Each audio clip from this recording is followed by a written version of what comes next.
سيدنا محمد وعلى آل سيدنا محمد كما صليت على إبراهيم وعلى آل إبراهيم في العالمين إنك حميد مجيد. قال الله تبارك وتعالى في كلامه المجيد: أعوذ بالله من الشيطان الرجيم بسم الله الرحمن الرحيم. لقد سمع الله قول الذين قالوا إن الله فقير ونحن أغنياء سنكتب ما قالوا وقتلهم الأنبياء بغير حق ونقول ذوقوا عذاب الحريق ذلك بما قدمت أيديكم وأن الله ليس بظلام للعبيد. الذين قالوا إن الله عهد إلينا ألا نؤمن لرسول حتى يأتينا بقربان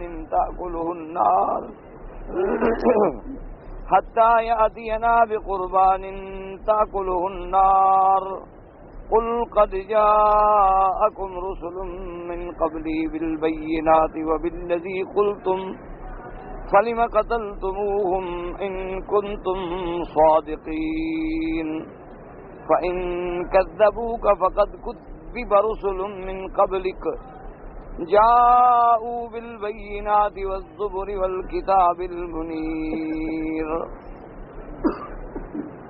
پروردگار عالم نے سورۃ آل عمران کی ان آیات مبارکہ میں مذمت اہل کتاب بیان فرمائی ہے.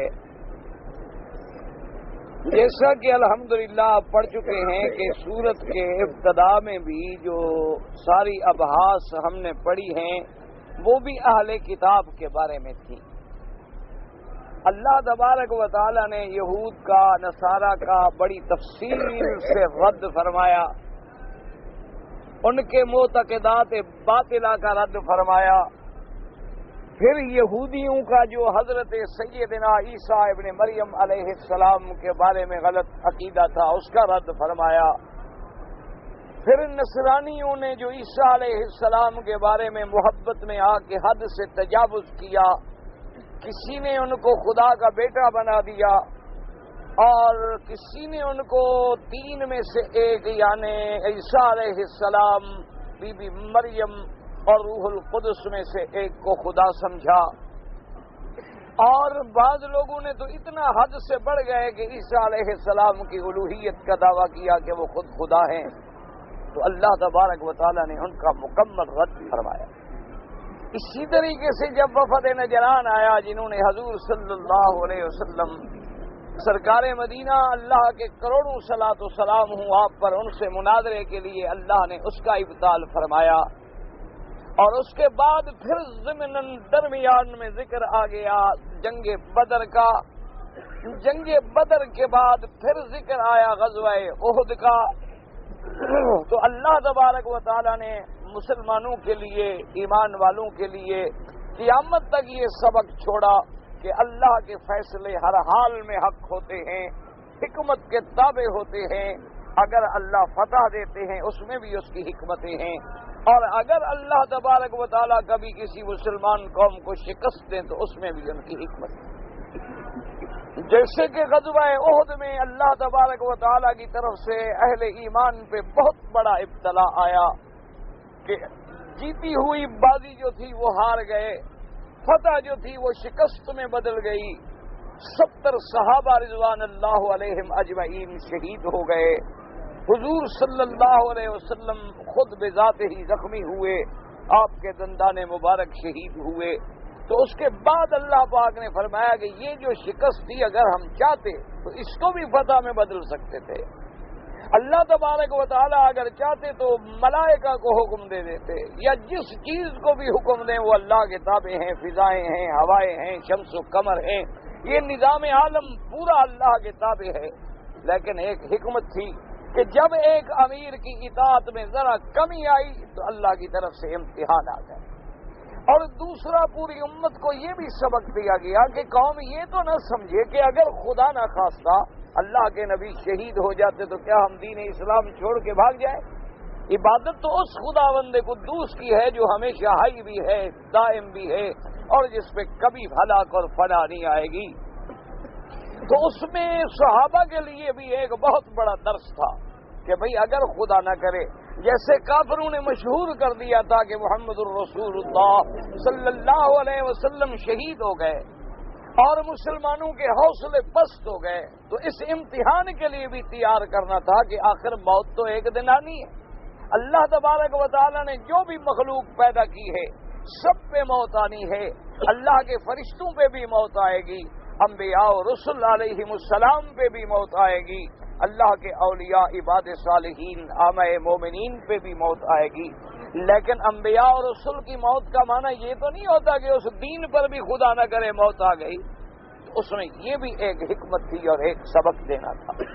اور اسی طرح اللہ تبارک و تعالی نے پوری اپنی مخلوق اپنے بندوں کے لیے قیامت تک ایک سبق رکھا کہ جب صحابہ پہ مشکل وقت آیا، جب میرے مدنی سرکار پہ مشکل وقت آیا، تو ان کی زبانوں پہ کیا نعرہ تھا؟ حسبنا اللہ و نعم الوکیل، کہ اللہ ہی ہمارا ہمیں کافی ہے اور اللہ ہی ہمارا کارساز ہے۔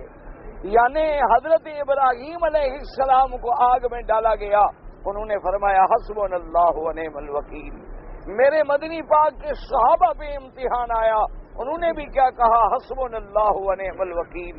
تو ایک سبق ملا کہ مشکل میں، مصیبت میں، تکلیف میں، دکھ میں، ہر حالت میں پکارنا صرف اللہ کو ہے، اللہ کے سوا کوئی غیر کسی کو بھی پکارا جائے، چاہے آپ فرشتوں کو پکاریں یا انبیاء کو پکاریں یا اولیاء کو پکاریں یا زندوں کو پکاریں یا موت کے بعد ان کی قبروں پہ پکاریں، یہ شرک اکبر ہے اور انسان اسلام سے نکل جاتا ہے۔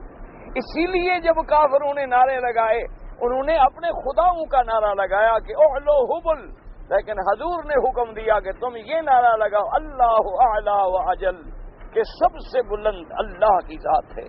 کافروں نے جب نعرہ لگایا کہ لن العزا ولا عزا لکم، سمجھ آیا کہ غیروں کا نعرہ کافر لگاتے ہیں، مشرک لگاتے ہیں۔ حضور نے حکم دیا حضرت عمر کو کہ تم جواب دو اللہ مولانا ولا مولا لکم، اللہ ہمارے ولی ہیں، اللہ ہمارے حافظ و ناصر ہیں، تمہارے مولا نہیں ہیں۔ تو اس لیے اس کے بعد انہوں نے کہا یومن بیوم بدر، کہ اچھا آج ہم نے بدر کا بدلہ لے لیا۔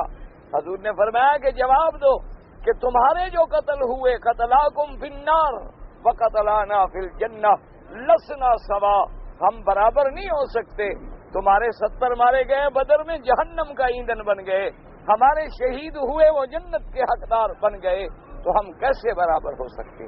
تو یہ سارے سبق ہمیں کہاں ملے؟ غزوہ احد میں ملے، جنگ احد میں ملے۔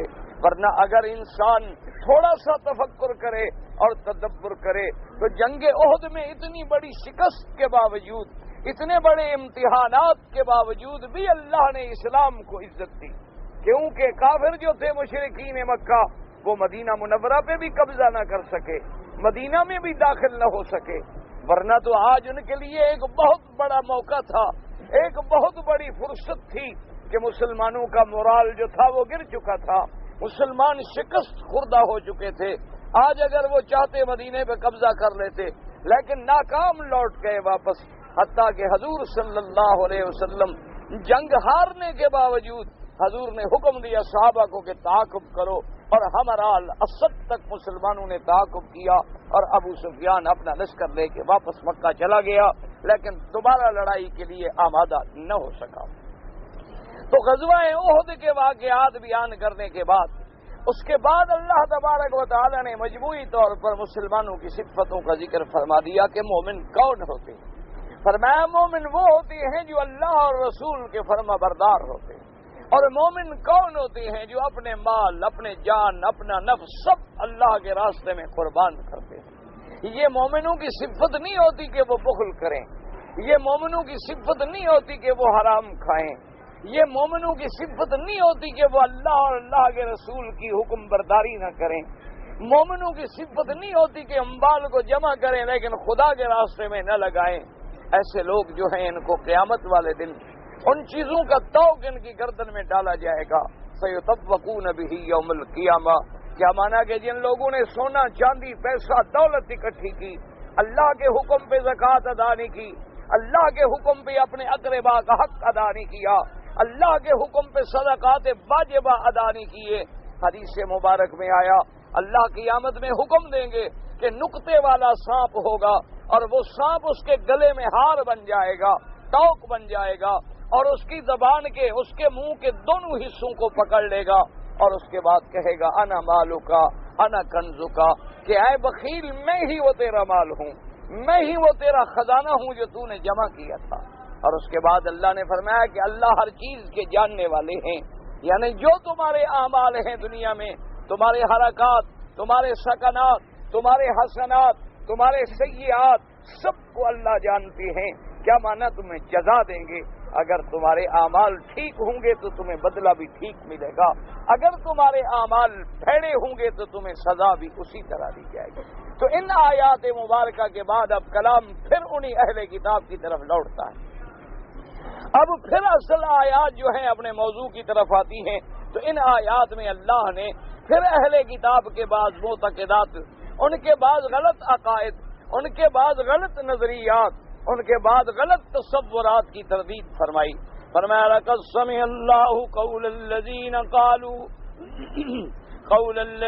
قالوا ان اللہ فقیر ونحن اغنیاء سنكتب ما قالوا وقتلهم الانبیاء بغیر حق ونقول ذوقوا عذاب الحریق۔ اللہ نے فرمایا کہ میرے مدنی محمد مصطفیٰ صلی اللہ علیہ وسلم لقد سمع اللہ قول الذین قالوا، تحقیق سن لیا اللہ تبارک و تعالی نے ان لوگوں کا یہ کہنا کہ اللہ غریب ہے، اللہ فقیر ہے اور ہم غنی ہیں۔ سنکتب ما قالوا، ہم لکھ لیں گے جو یہ کہہ رہے ہیں، اور ان کا انبیاء کو قتل کرنا بغیر حق، اور ان کو حکم دیا جائے گا کہ اب چکھو عذاب جلنے والا۔ اللہ تبارک و تعالی نے فرمایا لقد سمع اللہ قول الذین قالوا، لام بھی ابتدائیہ حرف تحقیق کے لیے کہ جو کچھ ان کی زبانوں سے نکلا وہ اللہ نے سن لیا ہے۔ اب مفسرین کرام اللہ تبارک و تعالی ان کی قبر پہ کروڑوں رحمتیں فرمائے، وہ فرماتی ہیں کہ یہ آیات کیسے نازل ہوئی، یعنی ان کا سبب کیا تھا، اسباب نزول کیا تھے، شان نزول کیا تھا۔ اللہ نے قرآن میں آیت اتاری من ذا الذی یقرض اللہ قرضا حسنا، کون ہے جو اللہ کو قرضہ دے، کون ہے جو اللہ کو قرض دے۔ جب یہ آیت اتری تو کافر، جب یہ آیت اتری تو یہودی دشمنان اسلام جو تھے نعوذ باللہ ثم نعوذ باللہ کہنے لگے کہ اب تو محمد مصطفیٰ کا خدا فقیر ہو گیا ہے، قرض مانگتا ہے۔ نعوذ باللہ اللہ جو ہے رب محمد مصطفیٰ صلی اللہ علیہ وسلم، کافروں کو موقع ملا کہ حضور پہ ایمان لانے والے کون ہیں، فقیر ہیں۔ حضور پہ ایمان لانے والے کون ہیں، حضرت بلال ہیں، حضرت صہیب ہیں، حضرت عامر ہیں، بی بی سمیہ ہیں، حضرت خباب ہیں، جن پہ نظر ڈالو بالکل غریب ہیں، جن کے گھر میں ایک وقت کا کھانا بھی نہیں ہے، پیٹ بھر کے کھانے کو کھجوریں بھی نہیں ہیں۔ انہوں نے کہا اب تو نعوذ باللہ ثم نعوذ باللہ، اللہ کے نبی صلی اللہ علیہ وسلم جب اپنی زبان سے کہہ رہے ہیں کہ من ذا الذی یقرض اللہ، کون ہے جو اللہ کو قرضہ دے، تو قرضہ تو وہ مانگتا ہے جو غریب ہو جائے۔ معلوم ہوا کہ رب محمد جو ہے وہ بھی فقیر ہو گیا، وہ بھی غریب ہو گیا، اب ہم سے قرضے مانگتا ہے۔ اللہ نے قرآن میں یہ آیت نازل کی ان کے رد میں، لقد سمع اللہ قول الذین قالوا ان اللہ فقیر ونحن اغنیاء۔ اللہ نے فرمایا میرے مدنی صلی اللہ علیہ وسلم آپ کوئی فکر نہ کریں، ان کہنے والوں کا قول ہم نے سن لیا ہے، ہم نے لکھ لیا ہے، محفوظ ہو گیا ہے۔ ان کو ان کے اس قول کا، ان کو اس بات کا، اللہ تبارک و تعالیٰ کی ذات کی توہین کا ہم پورا بدلہ دیں گے، سزا دیں گے۔ یہ تو ایسے جاہل ہیں، ان کو اتنی بھی سمجھ نہیں ہے کہ یہ تو مالک کا احسان ہے، ورنہ وہ تیرے بدن کا مالک بھی اللہ، تیرے وجود کا مالک بھی اللہ، آسمان و زمینوں کا مالک بھی اللہ۔ تبارک الذی بیدہ الملک وہو علی کل شیء قدیر۔ اور کہیں فرمایا لہ ملک السماوات والارض، اور کہیں فرمایا للہ ملک السماوات والارض، اور کہیں فرمایا للہ خزائن السماوات والارض، اور فرمایا کہ سارے آسمانوں اور زمینوں کا مالک میرا اللہ، آسمانوں اور زمینوں کے خزائن کا مالک میرا اللہ، تمام مخلوق کے پیدا کرنے والا میرا اللہ۔ اللہ نے فرمایا کافر ہو جاہل ہو، تمہارے تو وجود کا بھی میں مالک ہوں، پھر مجھے قرض مانگنے کی کیا ضرورت ہے؟ لیکن تم جاہل ہو، تم بات کو سمجھتے نہیں ہو۔ کیا مانا؟ قرض جو ہے وہ قاعدہ ہے دنیا میں کہ کوئی شریف انسان اگر کسی سے قرض لے تو ضرور ادا کرے گا، کیونکہ ایک ہوتا ہے ہدیہ کہ میں نے آپ کو ہدیہ دیا، کوئی ضروری تو نہیں کہ آپ مجھے ہدیے کا جواب بھی دیں، اگر دیں تو بڑی اچھی بات ہے کہ تحابو ایک دوسرے کو ہدیہ لو تاکہ محبت بڑھے، لیکن قرض ایک ایسی چیز ہے کہ ہر شکل میں واپس کرنا ضروری ہوتا ہے، اور کوئی شریف انسان امانت والا دیانت والا کبھی کسی کا قرض نہیں کھاتا۔ اور قرض ایک ایسی چیز ہے کہ آدمی اللہ کے راستے میں اگر شہید بھی ہو جائے تب بھی معاف نہیں ہوتا، یعنی قرض ایک ایسی بلا ہے کہ شہادت تمام گناہوں کو مٹا دیتی ہے، تمام گناہوں کو دھو ڈالتی ہے، لیکن قرض معاف نہیں ہوتا۔ حج کرنے سے تمام گناہ معاف ہو جاتے ہیں، لیکن قرض معاف نہیں ہوتا۔ اللہ کی عبادات کرنے سے تمام گناہ گر جاتے ہیں، لیکن قرض معاف نہیں ہوتا۔ توبہ کرنے سے تمام گناہ معاف ہو جاتے ہیں، لیکن قرض معاف نہیں ہوتا۔ یہ نہیں کہ تم نے کسی کا 10 لاکھ قرضہ دینا ہو اور توبہ کر لو۔ اللہ فرماتے ہیں بندہ حج سے میں گناہ معاف کروں گا جو میرے اور تیرے درمیان ہے، جو تو نے بندوں کا گناہ کیا ہے جب تک وہ بندہ معاف نہ کرے میں معاف نہیں کروں گا، کیونکہ وہ حق میرا نہیں ہے، وہ حقوق العباد ہے، وہ بندوں کا حق ہے۔ تو جب قرض بندے کا حق کسی شکل میں معاف نہیں ہوتا تو یہ تو اللہ کا شان کرم ہے۔ اللہ نے فرمایا میرے بندو مال بھی تمہیں میں نے دیا ہے، دولت بھی تمہیں میں نے دی ہے، اولادیں بھی تمہیں میں نے دی ہیں، عقل بھی تمہیں میں نے دیا ہے، سمجھ بھی تمہیں میں نے دی ہے، پھر میں آؤ تم سے قرض مانگتا ہوں۔ جب قرض لینے والا خدا ہو تو پھر تمہیں کیسے واپس نہیں ملے گا؟ مقصد یہ تھا کہ تم میرے راستے میں جو خرچہ کر رہے ہو، میرے راستے میں جو صدقہ کر رہے ہو، میرے راستے میں جو خیرات کر رہے ہو، گویا یہ مجھ پہ قرض ہے، اور جب قرض لینے والا خدا ہو تو بندے کو کیوں نہ لوٹائے؟ فرمایا تو اصل قرض بھی نہیں لوٹا سکتا اور میں تمہیں 10 گنا لوٹاؤں گا، اور میری مرضی آئے گی تو 700 گنا لوٹاؤں گا، اور اگر میرے حرم میں دو گے تو 1 لاکھ گنا لوٹاؤں گا۔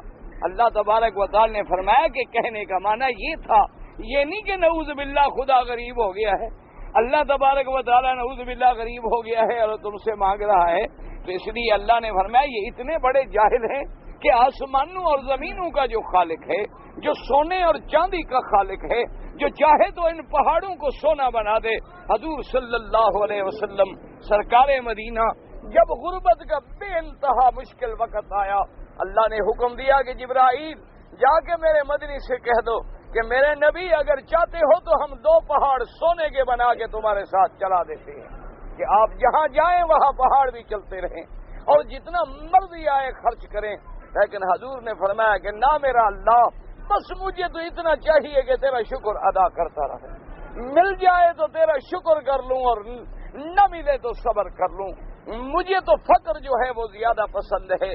تو اللہ کا یہ کہنے کا مقصد یہ تھا، جیسے اللہ پاک دوسرے مقام پہ فرماتے ان اللہ اشتری من المؤمنین انفسهم واموالهم بان لهم الجنہ، اللہ نے فرمایا میرے بندو آؤ مجھ سے خریداری کرو، سودا کرو، تم مجھے اپنی جانیں دے دو میں تمہیں جنت دے دوں، میرے ساتھ آ کے سودا کر لو۔ حالانکہ کتنا بڑا کرم ہے کہ اپنی چیز خریدو۔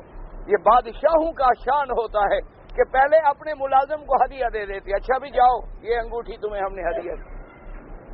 اس نے جب انگوٹھی لے لی تو پھر بادشاہ نے بولا اچھا اب یہ 2 لاکھ میں مجھے دے دو، یہ 2 لاکھ لے لو، تم کیا کرو گے؟ تمہیں تو پتہ ہی نہیں اس انگوٹھی کی کیا قیمت ہے، تو یہ شان کرم ہوتا ہے کہ کریم کہے دیا بھی میں نے ہے لیکن آؤ سودا کرو میرے ساتھ، آؤ میرے ساتھ سودا کرتے ہو، مال تو میرا ہے، دولت میری ہے، ملک میرا ہے، سب کچھ میرا ہے، لیکن پھر میں تم سے مانگ رہا ہوں، تم سے خریدنا چاہتا ہوں، کیا بیچنا چاہتے ہو؟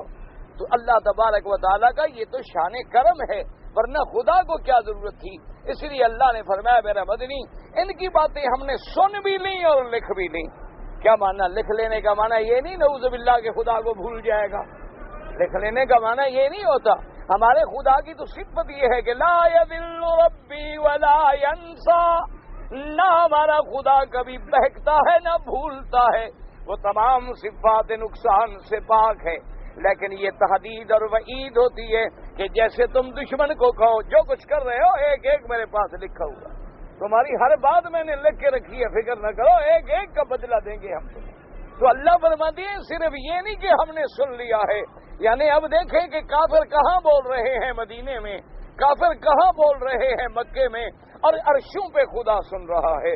تو جو اللہ تبارک و تعالیٰ کی شان دیکھیں کہ دنیا میں کوئی کہیں پکارے یا بات کرے وہ سنتا ہے۔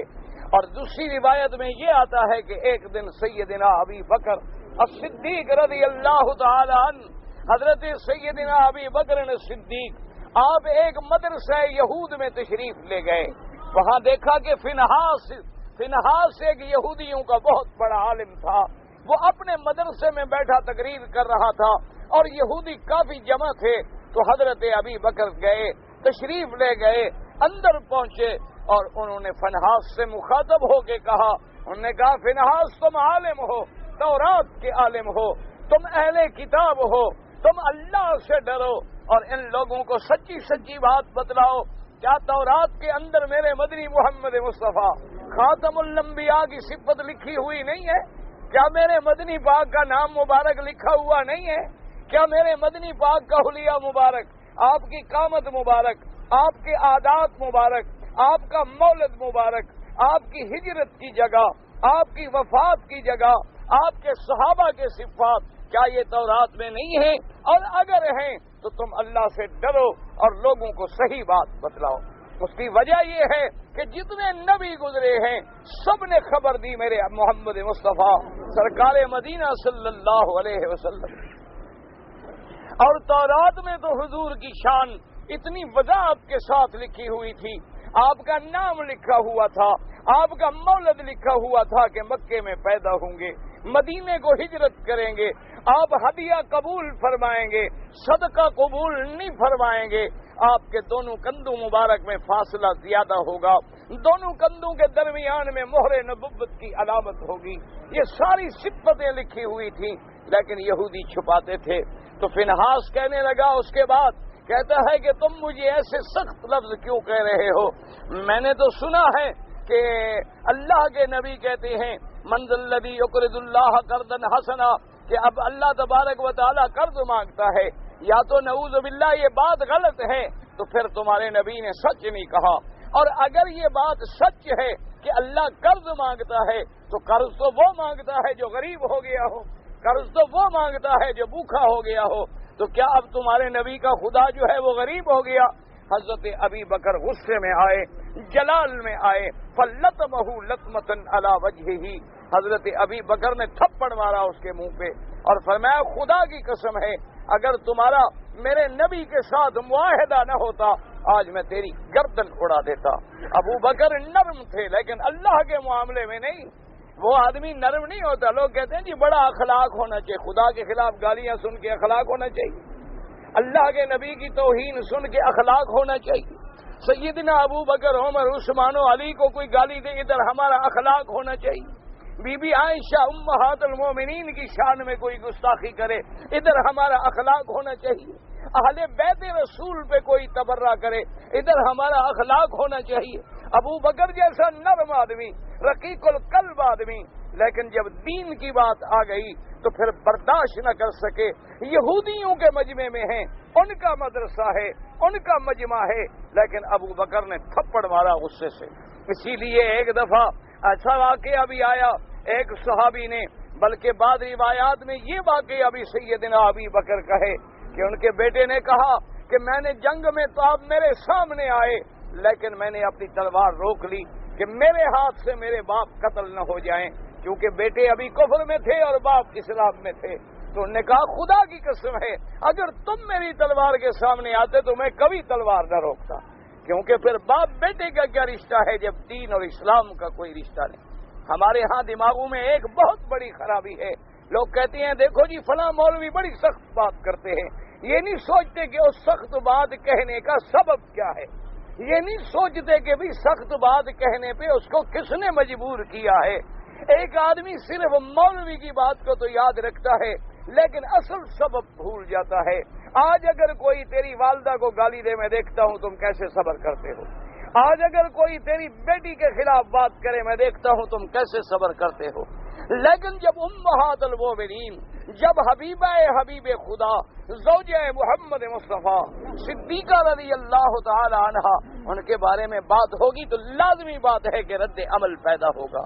اس لیے اصل بات یہ ہوتی ہے کہ ایسے اسباب ختم کر دیے جائیں جو لڑائی کا سبب بنے، ایسے اسباب ختم کر دیے جائیں جو فتنے کا سبب بنے، ایسے اسباب ختم کر دیے جائیں جو دنیا میں عداوت کا سبب بنے، جو کدورت کا سبب بنے، جو تفرقہ بازی کا سبب بنے۔ یہ نہیں ہوتا کہ صرف آپ مولوی کو مورد ذم بنائیں۔ بہت سارے لوگوں میں آپ دیکھیں جاتے ہیں، مثلاً اگر کہیں پارٹی ہے، اگر کہیں چھری کانٹے کا استعمال ہے، اگر کہیں کھڑے ہو کے کھانا ہے، اگر کہیں موسیقی بج رہی ہے، اگر کہیں کلب میں آپ بیٹھے ہیں، منکرات ہیں، شرابیں چل رہی ہیں اور مولوی نے ذرا ناک بھون چڑھا لیا تو کہیں گے دیکھو جی ان کو تو ایٹیکیٹ بھی نہیں جانتے، یہ بڑے تنگ نظر ملا قسم کے لوگ ہیں۔ وہ اللہ کے بندے، وہ تمہیں راضی کرے کہ خدا کو راضی کرے، وہ تمہیں راضی کرے کہ محمد مصطفیٰ کو راضی کرے۔ اب ایک طرف تمہاری مجلس ہے، ایک طرف تمہاری سوسائٹی ہے اور ایک طرف اللہ اور اس کا رسول ہے۔ اب آپ فیصلہ کریں کہ اس کا ووٹ کس کے حق میں ہونا چاہیے۔ اگر اس میں غیرت ایمانی ہے تو اب دیکھیں وہ تو سیدنا صدیق والا عمل کرے گا نا کہ اس نے تھپڑ مارا منہ پہ، پھر ہاس آیا حضور کی خدمت میں آ کے شکایت کی کہ یا رسول اللہ صلی اللہ علیہ وسلم، حضرت ابو بکر نے مجھے تھپڑ مارا ہے، ان کو کیا حق تھا کہ میرے مدرسے میں آ کے مجھے تھپڑ ماریں؟ حضور پاک نے سیدنا ابو بکر کو بلایا رضی اللہ تعالی عنہ، آپ نے فرمایا کہ لم لطمتہ وضربتہ، اے ابا بکر تم نے تھپڑ مارا ہے؟ آپ نے فرمایا کہ بالکل یا رسول اللہ میں نے مارا ہے، لیکن اس بدبخت نے میرے خدا کے شان میں گستاخی کی ہے۔ کوئی اگر اللہ کی شان میں توہین کرے، کوئی آدمی اگر اللہ کی شان میں گستاخی کرے تو میں کیسے برداشت کر سکتا تھا؟ وہ فنحاس کہنے لگا کہ یا رسول اللہ میں نے گستاخی نہیں کی، میں نے ایسی کوئی بات نہیں کی، بالکل میں نے یہ کلمات کہے بھی نہیں ہیں۔ حضور نے فرمایا ابو بکر تم کیا کہہ رہے ہو؟ اللہ نے جبریل بھیجا، یہ شان صدیق ہے، ابو بکر پہ تہمت لگے تو قرآن اترتا ہے اور عائشہ پہ تہمت لگے تو خدا خود گواہی دیتا ہے۔ اس لیے اللہ نے فرمایا لقد سمع اللہ قول الذین قالوا ان اللہ فقیر ونحن اغنیاء سنکتب ما قالوا وقتلهم الانبیاء بغیر حق ونقول ذوقوا عذاب الحریق۔ اللہ نے فرمایا جبرائیل قرآن لے کے جائیں، ابو بکر سچا ہے، حضرت ابو بکر نے جو کہا ہے وہ سچ کہا ہے، ہم نے خود سنا ہے ان بدبختوں نے یہ بات کی ہے۔ لقد سمع اللہ قول الذین قالوا، اللہ نے سن لیا جو انہوں نے کہا کہ اللہ فقیر ہے اور ہم غنی ہیں۔ اور اس کے بعد خداوند کریم نے فرمایا کہ قیامت میں ہم ان کو عذاب دیں گے، ذالک بما قدمت ایدیکم وان اللہ لیس بظلام للعبید۔ اور قیامت میں جب ان کو جہنم میں ڈالا جائے گا تو ساتھ یہ بھی کہا جائے گا یہ جو جہنم کی سزا ہے یہ تمہارا اپنے کیا ہے، تمہارا اپنا کیا دھرا ہے، تمہارے اپنے ہاتھوں کی کمائی ہے۔ اللہ تبارک و تعالیٰ تو ظلم نہیں کرتے اپنے بندوں پر کہ اپنے بندوں کو خود پیدا کر کے آگ میں ڈالیں، خدا تو کبھی ایسا نہیں کرتے۔ یہ جو تمہیں سزا ملی ہے تمہاری گستاخیاں ہیں، تمہارا کفر ہے، تمہارا شرک ہے، تمہاری بدعمالیاں ہیں۔ اور یاد رکھو صیغہ ہے لیس بظلام، ظلام مبالغے کا صیغہ ہے، اس کا معنی یہ نہیں ہوتا کہ وہ بہت بڑا ظلم تو نہیں کرتے لیکن نعوذ باللہ چھوٹا نہ، اللہ تو ہر ظلم سے پاک ہے۔ یہ مبالغہ جو ہے ان النفی نہیں، یہ مبالغہ فی النفی ہے۔ اور دوسرا علماء نے فرمایا کہ کبھی مبالغے کا صیغہ ہوتا ہے یعنی ذی ظلم، اللہ کی شان تو ظلم ہو نہیں سکتی، وہ تو ظلم سے پاک ہے، وہ صفت نقصان سے پاک ہے۔ ایک دیکھیں، ایک چھوٹا سا گلاس آپ بناتے ہیں، یہ آپ کی ایک صنعت ہے، آپ اس کو توڑنا نہیں چاہتے کہ میں نے بنایا ہے، تو خدا نے جس بندے کو خود پیدا کیا کیوں جہنم میں ڈال دے، کیوں آگ میں ڈال دے؟ اللہ تو اپنے بندوں کو آگ میں نہیں ڈالنا چاہتے، لیکن تم اگر زبردستی کفر کر کے خدا کے باغی بن کے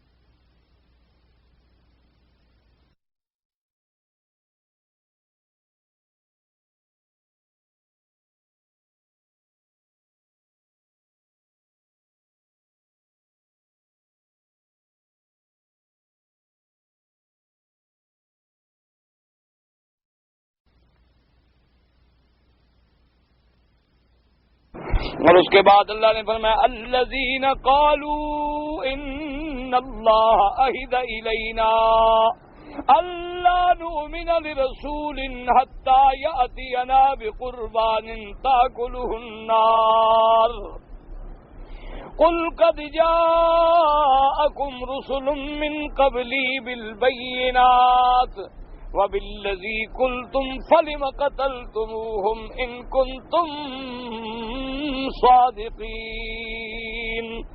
اللہ تبارک و تعالی نے فرمایا الذین قالوا، اصل بات اس کی سبب نزول کیا تھا کہ جب لوگوں نے کافروں سے کہا، یہودیوں سے کہا کہ اب تو قرآن سچا ہو گیا، اللہ کے نبی آ گئے، معجزات تم نے دیکھ لیے، تمہیں یہ پورا پتہ ہے کہ وہ اللہ کے نبی ہیں، انہی کا نام محمد ابن عبداللہ ہے، انہی کا مولد مکہ ہے، انہی کی ہجرت کی جگہ مدینہ ہے، سب جانتے ہو، ایمان لے آؤ۔ کہنے لگے نہیں، ہم ایمان نہیں لے آتے، اس کی وجہ یہ ہے کہ ہمارے کتابوں میں ہمیں ایک حکم ملا ہے۔ اچھا جی، وہ کیا حکم ہے؟ انہوں نے کہا حکم یہ ہے کہ جب تک اللہ کا نبی کوئی خیرات صدقات کا مال لے کے رکھے پہاڑوں پہ، آگ اترے اور اس کو آ کے کھا جائے۔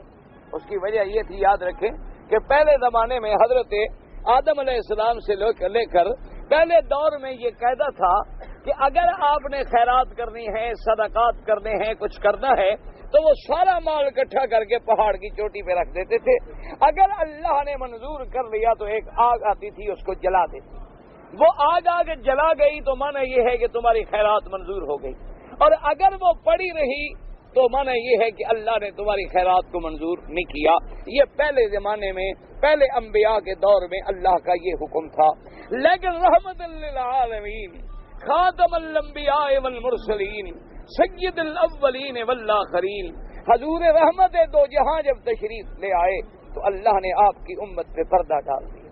اللہ نے فرمایا میرا مدنی، اب ہم نے آگ کا مسئلہ ختم کر دیا ہے، تم خیرات کرتے رہو، ہم تیری امت کو رسوا کرنا نہیں چاہتے، قبول ہو نہ ہو یہ اللہ کے ہاتھ میں ہے، لوگوں کو تو پتہ نہیں چلے گا نا کہ بھی اس کی خیرات منظور ہو گئی، اس کی نہیں ہوئی، اس کی ہو گئی، اس کی نہیں ہوئی، جس کی نہیں ہوگی وہ تو رسوا ہو گیا، وہ تو ذلیل ہو گیا کہ بھئی اس کا پیسہ حرام کا تھا، مال حرام کا تھا، نیت ٹھیک نہیں تھی۔ اللہ نے فرمایا ہم نے تیری امت پہ پردہ ڈال دیا ہے، اب تیرے بندے اور خدا کے درمیان میں معاملہ ہے۔ تو اب یہودی کیا کہنے لگے کہ بھائی پہلے نبیوں کے زمانے میں جیسے آگ اترتی تھی، اب بھی اگر آگ اترے، خیرات کا مال کھا جائے، پھر ہم سمجھیں گے نا کہ آپ نبی ہیں، جب تک وہ یہ معجزہ نہ دکھائیں، چونکہ وہ تو کتابوں میں پڑھ چکے تھے کہ اللہ نے یہ مسئلہ ختم فرما دیا ہے، تو جب تک وہ یہ معجزہ نہ دکھلائیں تو ہم ایمان کیسے لے آئیں؟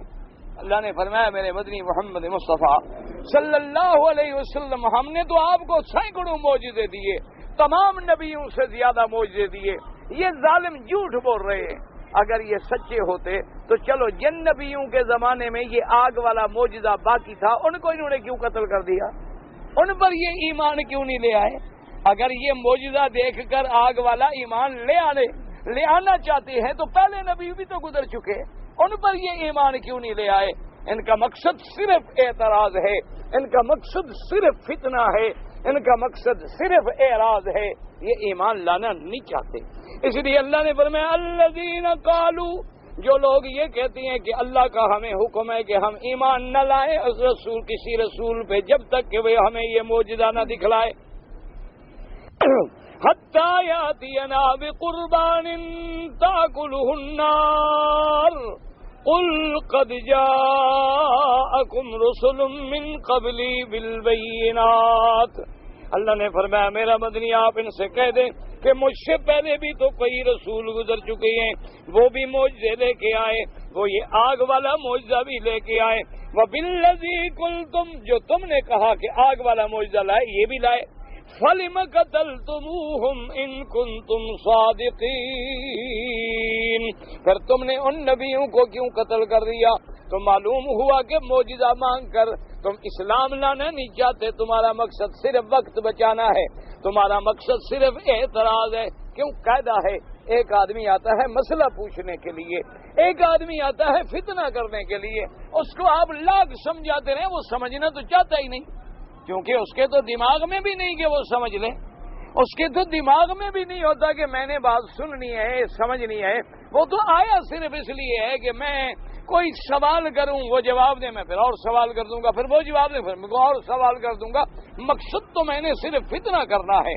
اللہ نے فرمایا میرے مدنی صلی اللہ علیہ وسلم یہ تو بہت چھوٹے معجزہ ہے، اس سے ہم نے تو آپ کو بڑے بڑے معجزات دیے ہیں، لیکن یہ ایمان لانا نہیں چاہتے، ان کا مقصد صرف اللہ کے نبیوں پہ اعتراض۔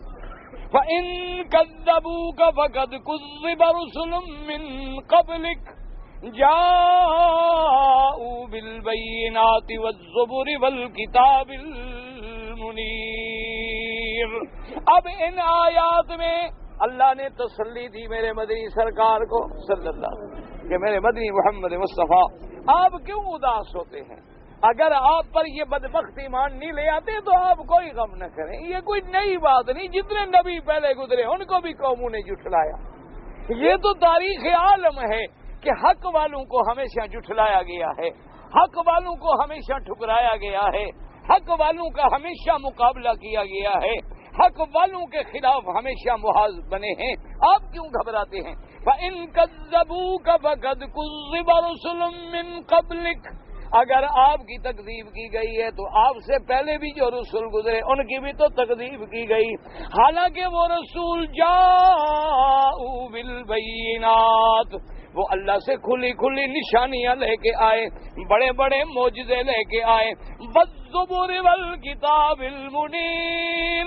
زبر یاد رکھیں، زبر زبر سے ہے، کیا معنی؟ جھڑکنے والی چیز، لیکن پھر اس پہ اطلاق ہوتا ہے زبور پہ، کتاب پہ، یعنی ایسی کتاب جس میں مواعظ ہوں، ایسی کتاب جس میں نصیحتیں ہوں، ایسی کتاب جس میں جھنجھوڑا جائے، جس میں جگایا جائے، جس میں نصیحتیں کی جائیں، اس کو کہتی ہیں زبور۔ اس لیے پہلی کتابوں میں سے، اس لیے اللہ نے فرمایا کیا لے کے آئے؟ جاؤ بالبینات معجزات لے کر، والزبر مواعظ و نصیحت کی کتابیں، والکتاب المنیر اور روشن چمکتی ہوئی کتاب تورات و انجیل بھی آئی، تو ایسی کتابیں بھی لے کے آئے، لیکن یہ پھر بھی ایمان نہ لے آئے، بڑے بڑے معجزات لے کر آئے، یہ پھر بھی ایمان لے کے نہ آئے۔ تو اگر آپ کی تکذیب کرتے ہیں، آپ سے اعراض کرتے ہیں تو آپ غم نہ کریں، آپ سے پہلے بھی رسولوں کا تکذیب ہو چکی ہے، تو نتیجہ کیا نکلا ہے کہ آپ بھی کیا کریں جیسے پہلے نبیوں نے کیا، وَاصْبِرْ كَمَا صَبَرَ أُولُو الْعَزْمِ مِنَ الرُّسُلِ میرا مدنی محمد مصطفیٰ صلی اللہ علیہ وسلم آپ بھی صبر فرمائیں جیسے پہلے شان والے رسولوں نے صبر کیا۔ حضور تو صبر والے تھے، یہ سبق ہوتا ہے امت کو کہ جب حق والوں کو ٹھکرایا جائے، جب حق والوں کی بات نہ سنی جائے، جب حق کی دعوت دینے والے کا مقابلہ کیا جائے تو اس کا کام کیا ہے کہ وہ انبیاء کی سنت پہ قائم رہے، وہ نبیوں کے طریقے پہ قائم رہے، وہ اللہ والوں کے راستے پہ قائم رہے، اپنے ثبات و استقامت پہ قائم رہے اور کسی کی تکذیب کو خاطر میں نہ لائے۔ اللہ تبارک و تعالی آخر نتیجہ یہ ہوگا حق جیت ہوگی اور باطل کی شکست ہوگی۔ اللہ ہمیں ہمیشہ حق پہ قائم و دائم رکھے۔ میرا لڑکا ہے کہ وہ قرآن حفظ کر رہا ہے، دعا کریں بھائی اللہ پاک اس سے بھی قرآن نصیب فرمائے اور جتنے بچے حفظ کر رہے ہیں دعا کرو اللہ سب کو قرآن نصیب فرمائے، اور اللہ قرآن پاک جو حفظ کر چکے یا کر رہے ہیں دعا کرو ان کے سینوں میں محفوظ فرمائے، اور اللہ انہیں قرآن پہ چلنے کی اور عمل کرنے کی بھی توفیق عطا فرمائے۔ اللہ تبارک و تعالی قرآن ایک بہت بڑی نعمت ہے، اس سے بڑی نعمت کوئی نہیں، اور جن کے سینے میں قرآن ہوگا ایمان سے کہیں اس سے بڑی کیا نعمت ہوگی کہ قیامت والے دن اللہ فرمائیں گے حافظ قرآن اب ایسا کرو کہ قرآن پڑھتے جاؤ اور اپنے منزلیں چڑھتے جاؤ، جہاں جا کے تیرا قرآن ختم ہوگا وہی تیرے درجے ختم ہوں۔ اس سے بڑی کیا شان ہو سکتی ہے، ایسے بڑی کیا شان ہو سکتی ہے۔ آج لوگوں کے بیٹے اگر سی ایس پی کے امتحان میں بیٹھ جائیں، لوگوں کے بیٹے اگر آج ایم اے یا پی ایچ ڈی کر لیں، بڑی خوشیاں مناتے ہیں۔ خدا کی قسم ہے کروڑوں ڈگریاں محمد مصطفیٰ کی کتاب پر، کروڑوں ڈگریاں اللہ کے قرآن پہ قربان کی جا سکتی ہیں۔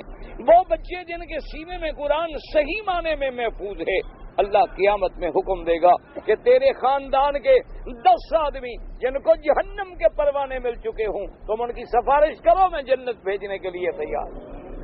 اللہ تبارک و تعالی ہر مسلمان بچے کو قرآن نصیب فرمائے، اور جو پڑھ رہے ہیں جو پڑھ چکے ہیں سب پر رحم فرمائے۔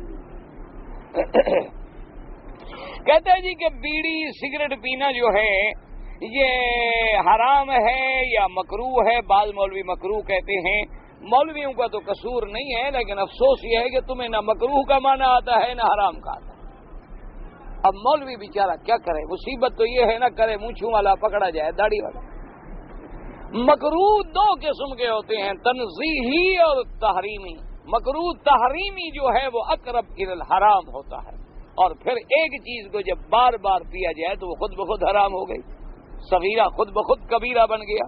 صغیرہ پہلی دفعہ ہوتا ہے، اب ایک آدمی روزانہ داڑھی مڈاتا ہے تو صغیرہ تھوڑا ہے، وہ تو فاسق ہے، کبیرہ کبیرے گناہ کا مرتکب ہے۔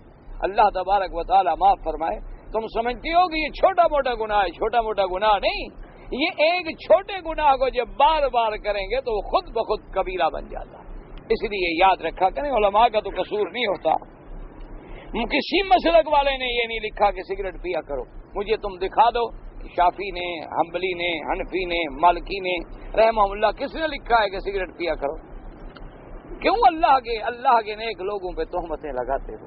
خدا کا خوف کرو، ایک تو اچھا کام نہ کرو پھر اللہ والوں پر تہمت بھی لگاؤ تو اچھی بات نہیں ہوتی۔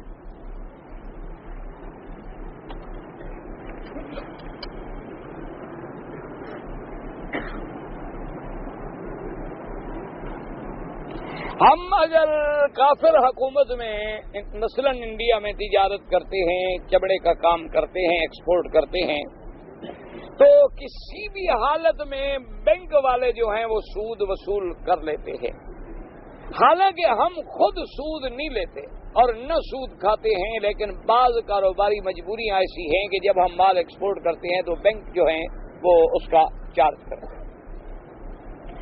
پہلی بات تو بھائی میں یہ آپ کی ماننے کے لیے تیار نہیں کہ کوئی راستہ نہیں ہے، تم اگر نقد پیمنٹ پہ مال منگاؤ کوئی بینک سود نہیں لے گا، تم جب ایل سی کھولو گے تو پھر سود کا چکر آئے گا۔ تم اگر بالکل کیش کریڈٹ پہ کام کرتے ہو تو سود کا کوئی سوال ہی پیدا نہیں ہوتا، صرف کاغذ ٹرانسفر ہوں گے ادھر کے ادھر، ادھر کے ادھر، تو آپ وہ کام کریں۔ آپ کیوں کرتے ہیں ایل سی والا؟ آپ اپنے آپ کو بچائیں، بہانے نہ بنائیں۔ اگر بچنا چاہتے ہیں، میرے اپنے دوست ہیں جن کے صرف چمڑے کے کام نہیں، ٹینڈریز ہیں ماشاءاللہ، اور دنیا کی بڑی بڑی ٹینڈریز ہیں، میرے دوست ہیں، تعلق والے لوگ ہیں، وہ بھیجتے ہیں، منگاتے ہیں، کبھی سود نہیں دیتے، نہ کبھی سود دینا پڑتا ہے، نہ بینک کو نہ کسی کو۔ اگر آپ نہیں سمجھتے ہیں تو مجھ سے ان کا ایڈریس لے لیں، وہ آپ کو سمجھا دیں گے کہ بھی کس طرح کرنا ہے۔ بہرحال اگر بالکل کوئی حل نہ ہو پھر آپ نہیں لیتے، مجبوراً اس کافر حکومت کی وجہ سے کرنا پڑتا ہے، پھر آپ پہ گناہ نہیں ہوگا، لیکن کوشش کریں ایسے کام کی کہ جس میں سود نہ آئے، اپنے آپ کو بچائیں اس عذاب سے۔ اور اسی طرح رشوت ہے کہ اگر تم رشوت اس لیے دے رہے ہو کہ جناب گلاس تو ہیں 2 لیکن افسر مہربانی کر کے 1 لکھ دے، تو دینے والے پر بھی لعنت، لینے والے پر بھی لعنت۔ لیکن اگر میرا صحیح لکھا ہوا ہے، صحیح مال ہے، لیکن وہ ظالم نہیں دیتا جب تک رشوت نہ لے، تو پھر لینے والے پر گناہ ہے، دینے والے پر گناہ ہے۔ کافروں سے دوستی تو بالکل حرام ہے کافروں سے. لا تتخذوا عدوی وعدوکم اولیاء، اللہ نے فرمایا میرے دشمنوں کو اور اپنے دشمنوں کو کبھی دوست مت بناؤ. کافروں سے دوستی تو ہر حال میں حرام ہے، ہر حال. باقی یہ ہے کہ کوئی کافر ہمسایہ ہے، رواداری، دنیا داری، آنا جانا، یہ علیحدہ بات ہے، لیکن دل کا تعلق کبھی کافر سے نہیں ہونا چاہیے. اور اگر اس نے زمزم آپ سے مانگا ہے، مدینے کی کھجور مانگی ہے، تو زمزم ابو جہل پیتا تھا، تو اگر آج ہندو پی لے گا تو کیا ہو جائے گا؟ تو ابو جہل مکے میں تھا تو زمزم نہیں پیتا تھا. ابھی لہب، عتبہ، عتیبہ، شیبہ، ربیہ، یہ سارے کافر کس پہ پلے تھے؟ سارے زمزم پہ تو پلے تھے. یہودی جتنا بنی قریظہ، بنی نذیر مدینے رہے تھے، مدینے کی کھجوریں نہیں کھاتے تھے. تو اگر وہ کھا لے گا کچھ نہیں ہوگا، لیکن تم اس نیت سے دو کہ اللہ اس کو اس کی برکت سے اسلام ملا، اسلام نصیب کر دے.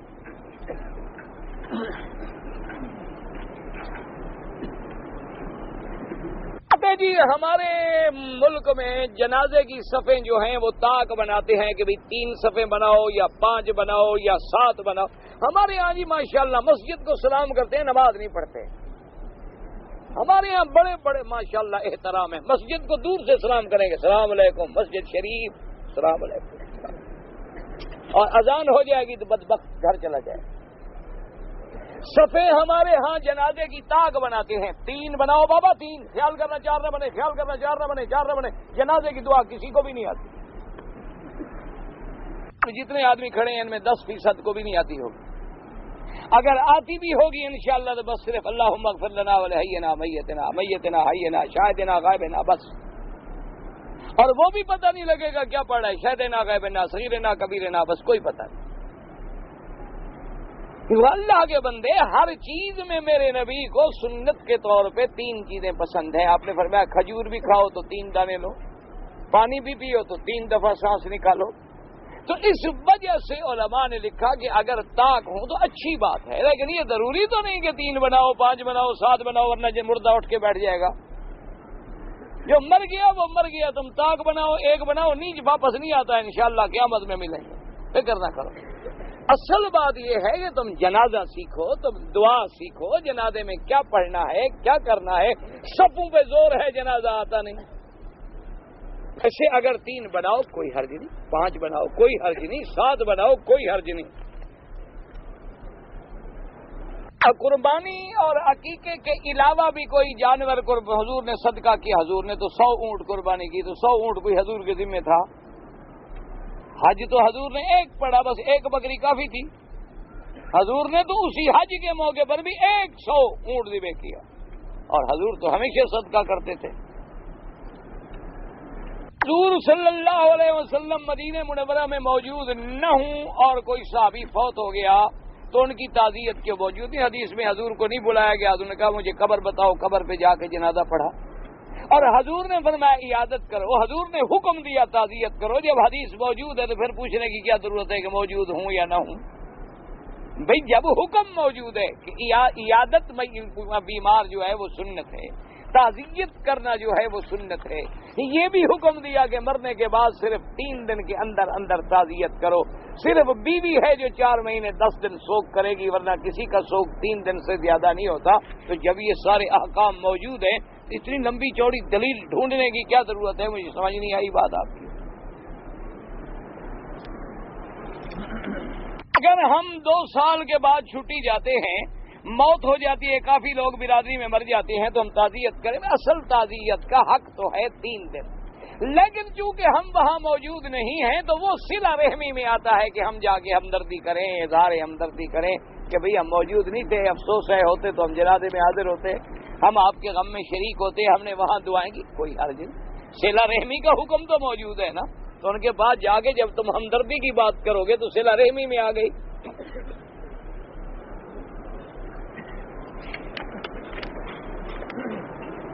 میں نے اپنے لڑکے کا نام سفیان رکھا ہے. سفیان سواد کے ساتھ تو کبھی نہیں ہوتا، سین کے ساتھ ہوتا.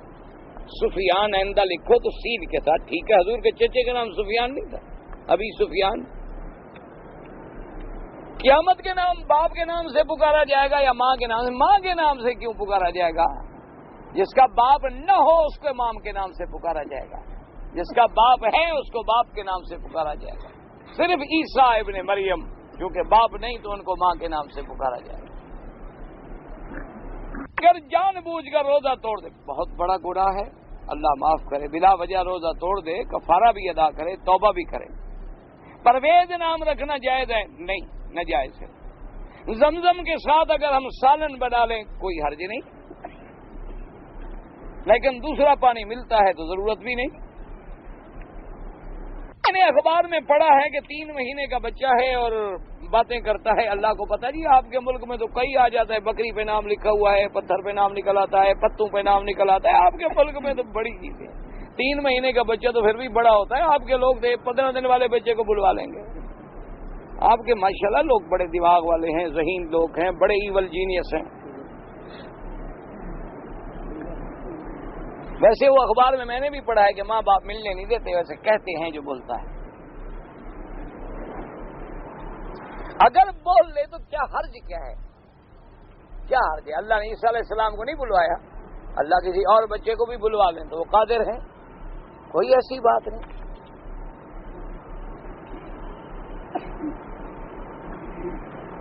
یہ 2 بیویاں ہیں. چھوٹی بیوی کو بڑی بیوی کے والد کے ساتھ کسی ملک سے سفر کر کے مکے لانا جائز ہے.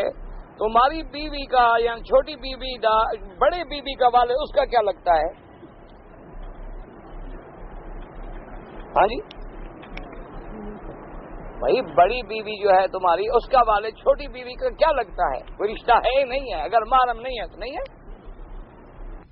قیامت کے روز باقی لوگوں کی طرح انبیاء بھی بغیر کپڑوں کے اٹھیں گے، اللہ ان کو جنت کا جوڑا پہنائیں گے. حدیث میں ہے نا، حضور نے فرمایا سب سے پہلے حضرت ابراہیم کو کپڑے پہنائے جائیں گے. میں عمرے کے لیے آیا تھا، اب جا رہا ہوں، طواف وداع کروں. بالکل کرو. ہمارے مسجد ہے لیکن امام جو ہے وہ بدعتی ہے. بدعتی امام کے پیچھے نماز نہیں ہوتی. حضور کے حیات انبیاء سب حیات ہیں، بالکل شہداء حیات ہیں، انبیاء حیات ہیں، لیکن وہ عالم اور ہے، اس کو ہم سمجھ نہیں سکتے.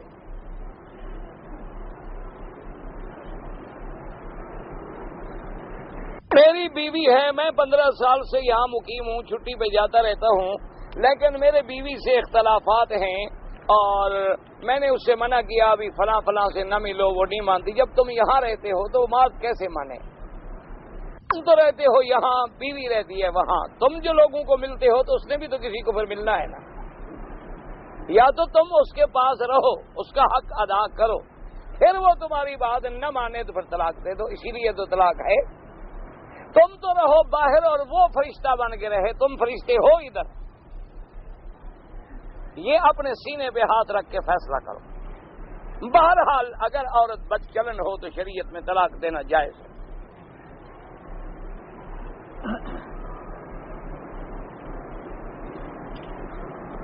جی میں نے سنا ہے کہ آل بیت آل رسول روافظ کہتے ہیں معصوم ہیں، تو یہ ان کی ذمہ داری ہے کہ کوئی آیت پڑھیں کہ کس میں لکھا ہے معصوم ہے. جو دعویٰ کرے تو مدعی کا کام ہے دلیل لائے. ہمارا ذمہ تھوڑا ہے کہ ہم دلیل لائیں. ہم تو کہتے ہیں نہیں ہے، ختم ہو گئی بات. دلیل اس کے ذمہ ہوتی ہے جو دعویٰ کرتا ہے کہ جی یہ کپڑا میرا ہے. وہ کہتے ہیں کہ اہل بیت معصوم ہیں، تو کوئی قرآن کی آیت جہاں لکھا ہو اہل بیت معصوم ہے. باقی مرد اپنی بیوی کا ہاتھ دبائے تو حمل ٹھہر جاتا ہے. یہ کوئی آٹومیٹک نیا کوئی الیکٹرانک سسٹم ہوگا،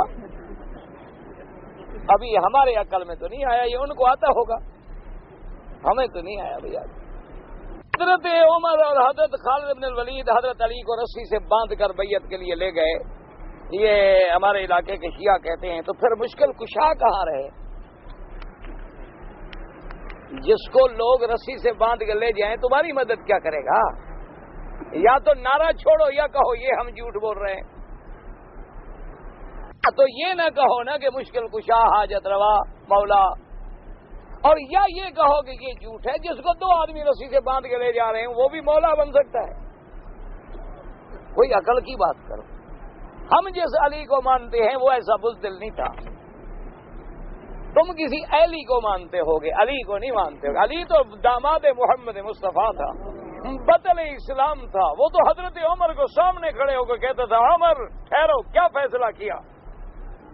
اس نے کہا میں نے حکم دیا ہے کہ عورت نے زنا کا اقرار کیا ہے، اس کو سنسار کرو۔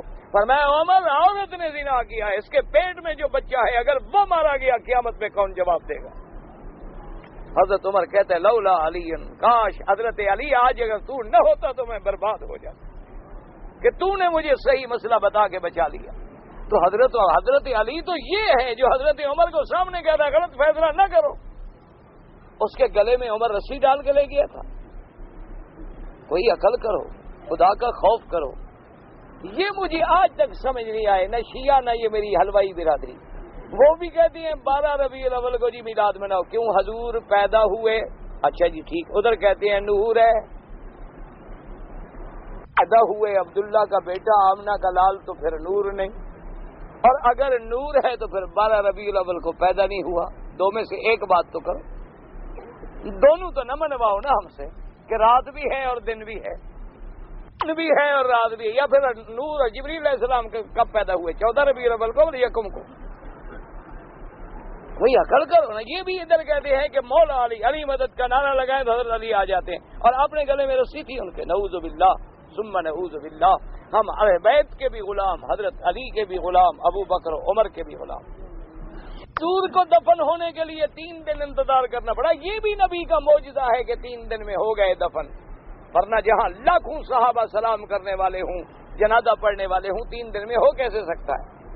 اگر آپ 10 آدمی جاتے تھے حجرے میں سلام پڑھ کے نکلتے تھے، 10 آدمی اگر صرف سلام بھی پڑھیں تو کتنی منٹ لگائیں گے؟ آپ 2 منٹ ہی دے دیں، 2 لاکھ آدمی نے پڑھنا ہو تو کتنا وقت لگنا چاہیے؟ اور ان کا خیال یہ ہے کہ نہیں جی 3 دن نبی کا جنازہ پڑھا رہا، ابو بکر عمر نے پڑھنے نہیں دیا تو مشکل کشا کدھر گیا؟ جو نبی کا جنازہ نہیں بچا سکا وہ تیرا کیا بگاڑے گا؟ کوئی عقل کرو، کیوں ان مراسم میں پیچھے پہ گئے ہو؟ خدا کا قرآن حدیث سنا کرو بس۔ انا للہ و انا، بس یہ وہی باتیں ہیں ساری۔ جبریل حضرت علی کے شاگرد ہیں ماشاءاللہ، یعنی پڑھایا تو آسمان والوں کو، زمین والے سب ملنگ بن گئے۔ اسی لیے میرے خیال میں حضرت ان کو پڑھاتے رہے، یہ جاہل رہ گئے۔ کوئی عقل کرو۔ حضور نے پوچھا ابھی جو آئے تھے پتہ ہے کون ہے؟ هل تدرون من السائل؟ حضرت علی بھی بیٹھے ہیں، کہا حضور ہمیں پتہ نہیں کون ہے۔ فرمایا جبریل تو تھا، تمہیں دین سکھانے آیا تھا، جبریل استاد ہے، صحابہ شاگرد ہے۔ کوئی عقل کی بات کرو۔ جبریل تو محمد مدنی کو قرآن پڑھانے آتا ہے۔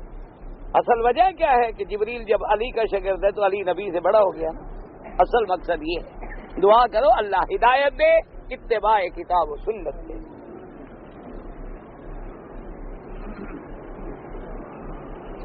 تینوں امام جو ہیں، امام شافعی، امام مالک، امام احمد بن حنبل، وہ امام ابو حنیفہ کے شاگرد بنتے، امام مالک تو شاگرد نہیں ہیں، امام شافعی اور امام احمد بن حنبل شاگرد ہیں اور شاگردوں کے شاگرد ہیں۔